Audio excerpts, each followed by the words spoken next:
Bismillahirrahmanirrahim. Assalamualaikum warahmatullahi wabarakatuh. Kami dari mahasiswa farmasi Universitas 19 November Kolaka akan menjelaskan tentang parameter farmakokinetik. Apa itu farmakokinetik? Menurut Setiawati, farmakokinetik atau kinetika obat adalah nasib atau proses ketika suatu obat sudah berada di dalam tubuh, di mana pada proses ini terdiri dari 4 tahap, yaitu absorpsi, distribusi, metabolisme, dan ekskresi, atau lebih kita kenal dengan ADME. Jadi bisa dikatakan fase farmakokinetik yaitu perjalanan obat di dalam tubuh. Misalkan obat yang diberikan secara oral dimasukkan melalui mulut, kemudian akan terjadi proses degradasi, yaitu pecahnya molekul obat menjadi molekul yang lebih kecil. Selanjutnya proses liberasi, yaitu lepasnya zat aktif obat, dan zat aktif obat siap untuk diabsorpsi. Nah, di sini obat yang diberikan secara oral akan mengalami proses absorpsi. Berbeda dengan obat yang diberikan secara intravena, tidak mengalami proses absorpsi. Fase farmakokinetik dimulai di fase absorpsi. Kemudian obat masuk ke aliran sistemik, didistribusi, kemudian di metabolisme menjadi zat yang lebih polar dan untuk diekskresikan. Farmakokinetik.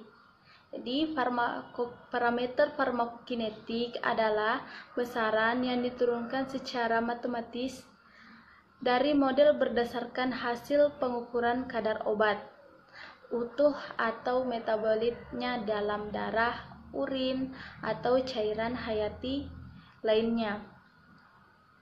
Jadi fungsi dari penetapan parameter farmakokinetik suatu obat adalah untuk mengkaji kinetika absorpsi, distribusi, dan eliminasi obat di dalam tubuh. Selanjutnya, model farmakokinetik. Di sini model farmakokinetik diperlukan sebagai model yang akan menggambarkan distribusi obat di dalam tubuh, di mana model farmakokinetik terdiri dari 3, yaitu model mammillary, model centenary, dan model fisiologik atau model aliran darah atau perfusi. Jadi di antara 3 model farmakokinetik tersebut, model yang paling umum digunakan yaitu model mammillary. Nah, dapat dilihat gambar tersebut. Ini merupakan model kompartemen farmakokinetik mammillary. Di sini terdapat 4 model, di mana model 1 dan 2 itu model kompartemen 1 terbuka, sedangkan model 3 dan 4 merupakan model kompartemen 2 terbuka. Nah, bedanya apa?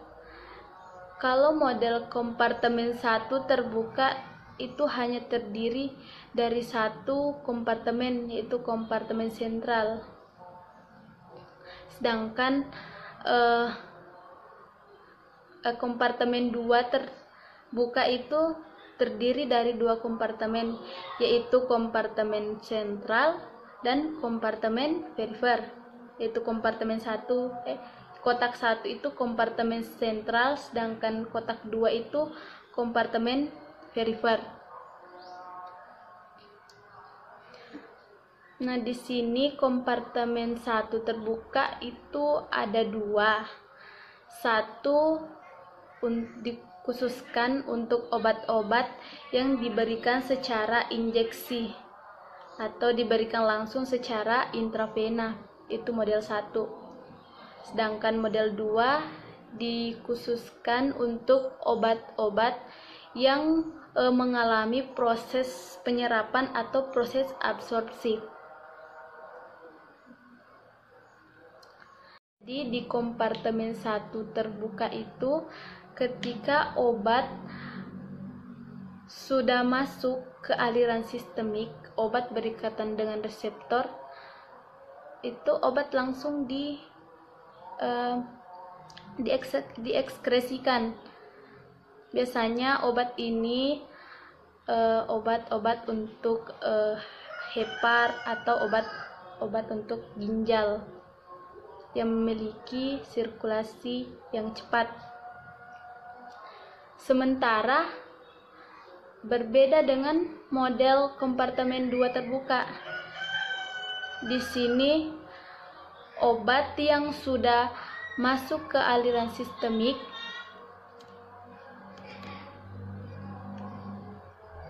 itu atau sudah berada di kompartemen sentral, itu didistribusi lagi ke kompartemen perifer dengan ketetapan K12. Setelah itu obat kembali didistribusi ke kompartemen sentral dengan ketetapan K21, kemudian obat dieliminasi.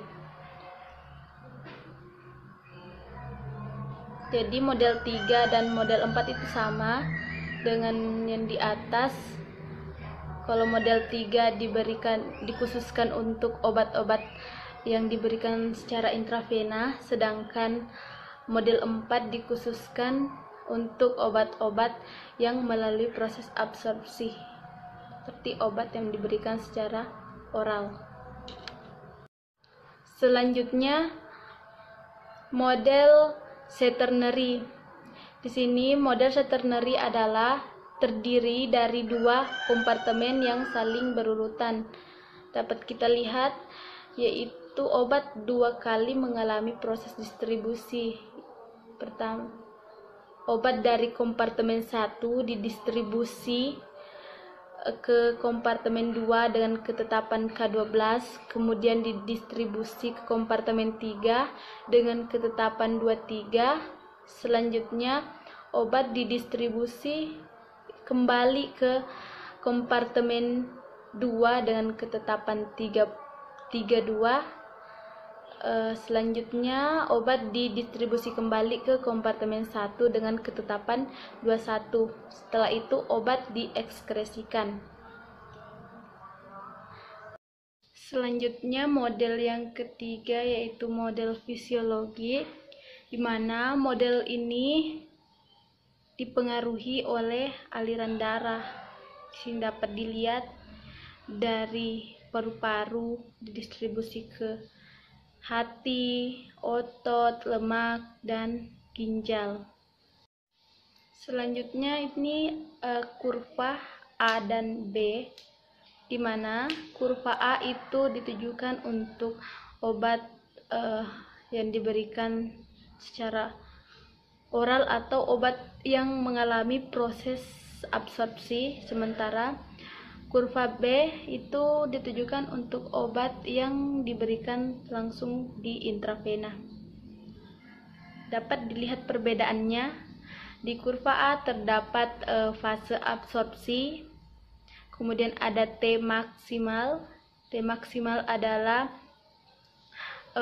waktu yang dibutuhkan obat untuk mencapai C maksimal. C maksimal adalah kadar puncak obat. Kemudian ada AUC atau area underlying curve, daerah di bawah kurva yang menandakan banyaknya obat yang mencapai aliran sistemik.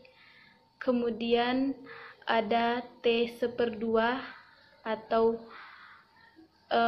waktu yang dibutuhkan obat untuk mencapai separuhnya. Jadi T/2.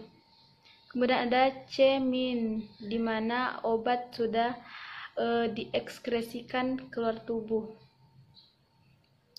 Sementara di kurva B itu tidak ada proses absorpsi.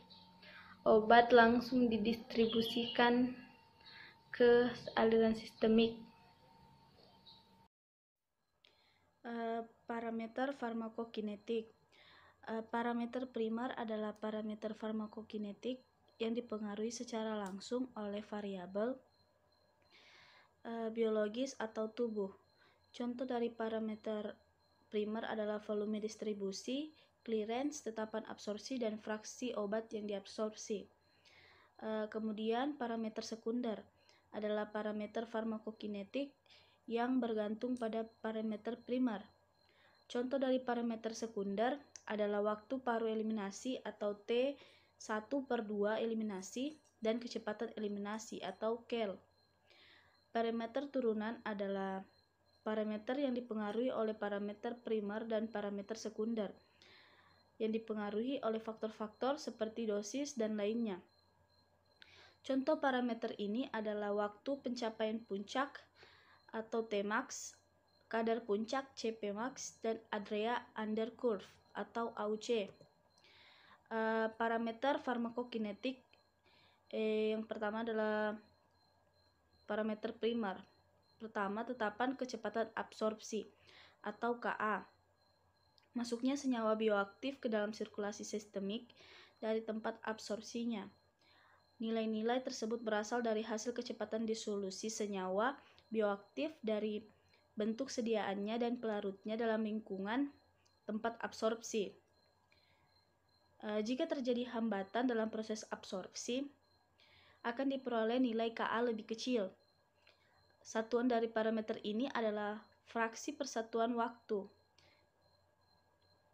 Kecepatan disolusi juga diperoleh dari nilai T lag time, tenggat waktu antara saat pemberian obat dengan muncul kadar senyawa bioaktif di sirkulasi sistemik darah, serum, atau plasma. Terus, tetapan kecepatan absorpsi atau Ka ditentukan oleh variabel fungsi fisiologis, antara lain surface area, luas permukaan absorpsi, perfusi darah atau aliran darah, kecepatan pengosongan lambung. Yang kedua, volume distribusi. Besarnya distribusi obat di dalam tubuh diberi istilah volume distribusi. Volume distribusi obat adalah volume di mana obat tersebut terlarut di dalam tubuh. Parameter Vd ini mengaitkan hubungan antara jumlah obat dalam plasma dan konsentrasi obat dalam plasma.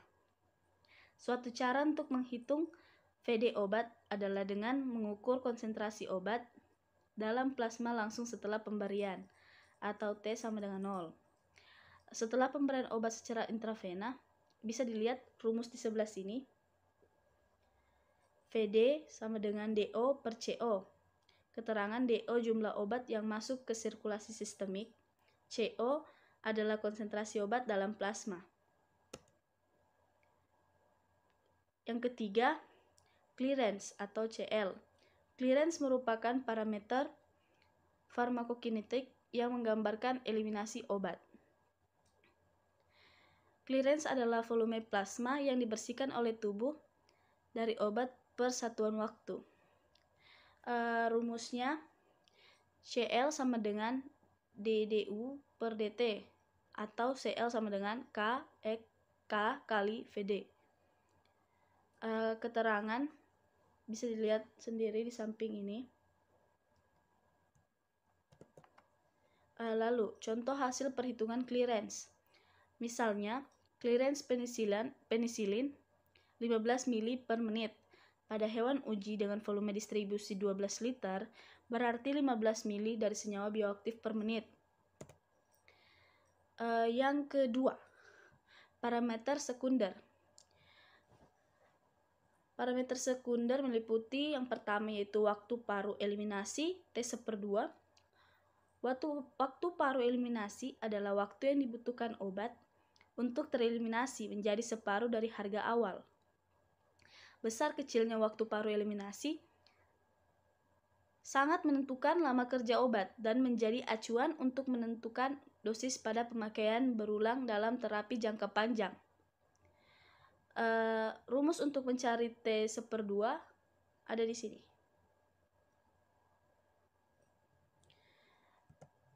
Lalu 2. Kecepatan eliminasi. Kecepatan eliminasi memiliki rumus vel per dt sama dengan minus dc sama dengan kel kali c, atau bisa dilihat di sini.